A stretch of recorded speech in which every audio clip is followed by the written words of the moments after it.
Do you know harsh truth of नॉर्सेट? 99% बच्चे अपने negative marks को रिड्यूस नहीं कर पाते हैं और उनका सिलेक्शन नहीं हो पाता है। सिर्फ इन्हीं वजह से उनका सिलेक्शन होते होते रह जाता है। So don't worry guys, in this video I will tell you top 5 ways to reduce your negative marking. और गाइस, वीडियो को लास्ट तक जरूर देखना, क्योंकि लास्ट में मैं आपको बताऊंगी आपके सेव अटेम्प्ट क्या होने चाहिए। सो हे गाइस, सबसे पहला है आपका give mock test every day. Yes, this is very important because ये आपको आपके माइंड को ट्रेन करेगा आपके रियल नॉर्सेट के लिए। अगर आप कोई भी मॉक टेस्ट नहीं दे रहे हो तो आप बहुत बड़ी गलती कर रहे हो।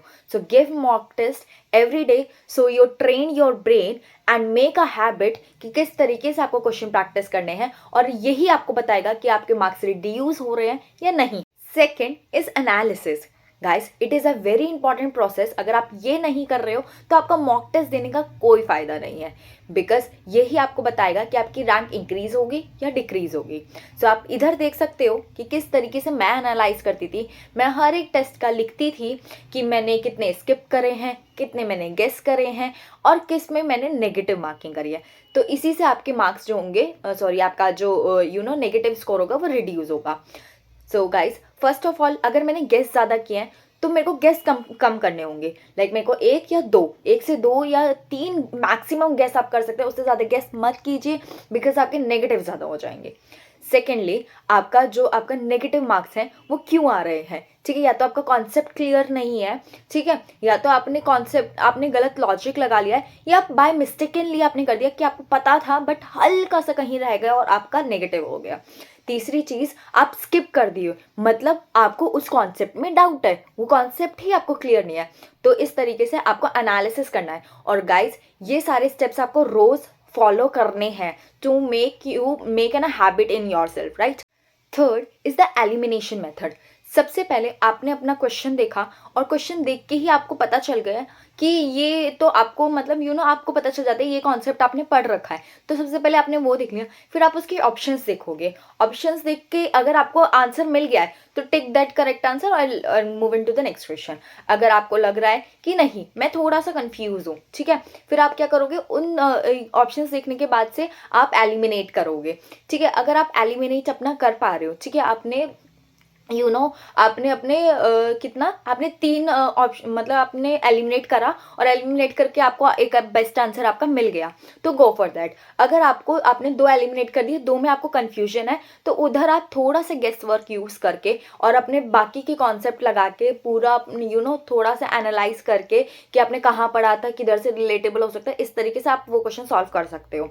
ठीक है, अगर आपको दो में ही कंफ्यूजन है तो आप वहाँ पे गेस वर्क करके आप वो क्वेश्चन अटेम्प्ट करो।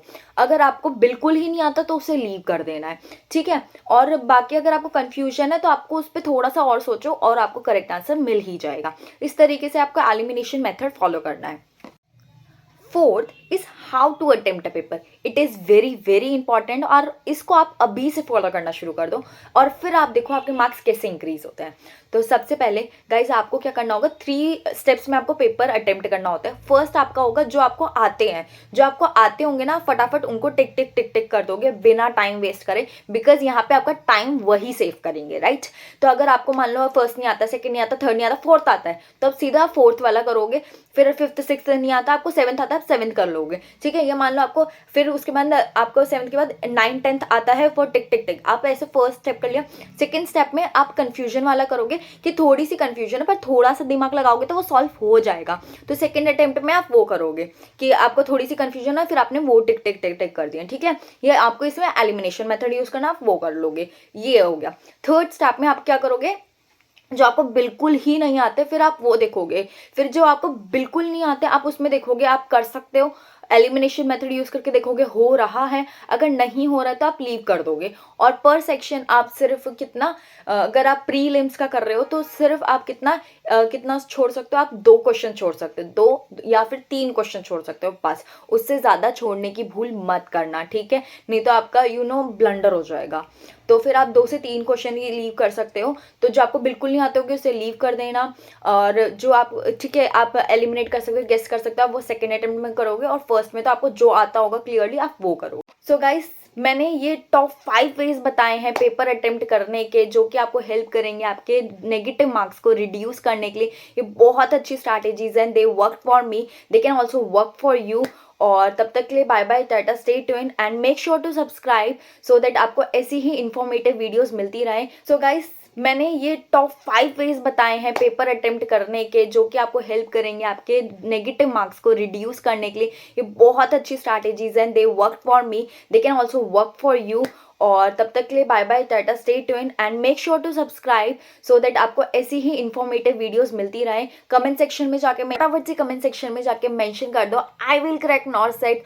और गाइस, फटाफट से आप भी नॉर्सेट क्रैक कीजिए और बनिए nursing officer in your dream AIIMS. तब तक के लिए bye bye, tata, stay tuned and make sure to subscribe. नहीं के मानो।